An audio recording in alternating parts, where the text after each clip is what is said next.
Hello students, let's read the question. So the question is having assertion and reason. We have to select the correct option regarding this assertion and reason, whether these are correct or not.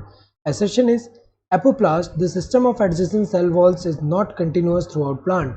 ये तो सही दिया हुआ है, क्योंकि जो apoplast अगर हम देखिए क्या होता है, जो system of adjacent cell wall जो है ये क्या है, ये throughout the plant continuous देखने को मिल रहा है एक्सेप्ट जो कैस्पेरियन स्ट्रिप है एंडोडर्मिस सेल में वहाँ पे. तो अगर हम देखें पूरे प्लांट में, अगर हम देखें तो ये जो प्लांट सेल्स होंगे, प्लांट सेल्स में अगर हम देखें यहाँ पे क्या होगा कि हमें पता है कि प्लांट सेल है तो प्लांट सेल में सेल वॉल होगा यहाँ पे. तो यहाँ पे अगर हम देखें ये जो पाथवे होता है एपोप्लास्ट वाला, ये क्या है throughout the plant continuous है. कौन सा है, अगर हम देखें cell wall and intercellular spaces जो है उसके थ्रू. लेकिन सिर्फ जो एंडोडर्मिस है,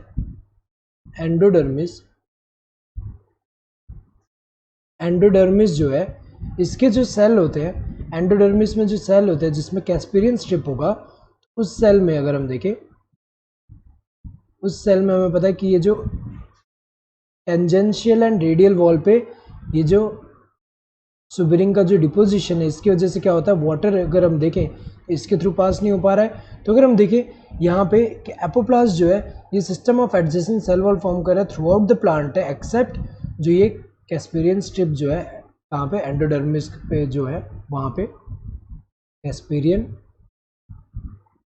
स्ट्रिप. तो अगर देखा जाए स्टेटमेंट तो सही है. Next, it is interrupted by lignified Casparian strips. ये गलत है, क्योंकि अगर हम देखें यहाँ पे जो इंटरप्शन है वो कैस्पेरियन स्ट्रिप है, लेकिन ये जो है ये लिग्निफाइड नहीं है. ये किसका डिपोजिट होता है, सुबेराइज्ड है. ये क्या है, सुबेराइज्ड है. अगर देखा जाए सुबेरिंग का डिपोजिशन है यहाँ पे, तो ये वाला सही है, ये इनकरेक्ट है.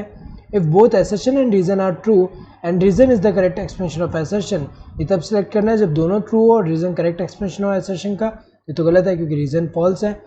If both assertion and reason are true but reason is not the correct expression of assertion, ये भी गलत है.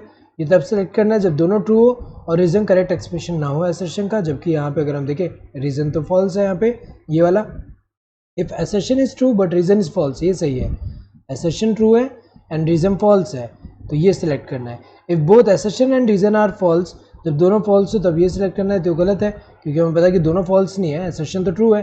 Correct answer would be this third one. Hope you understood the question. Thank you and all the best.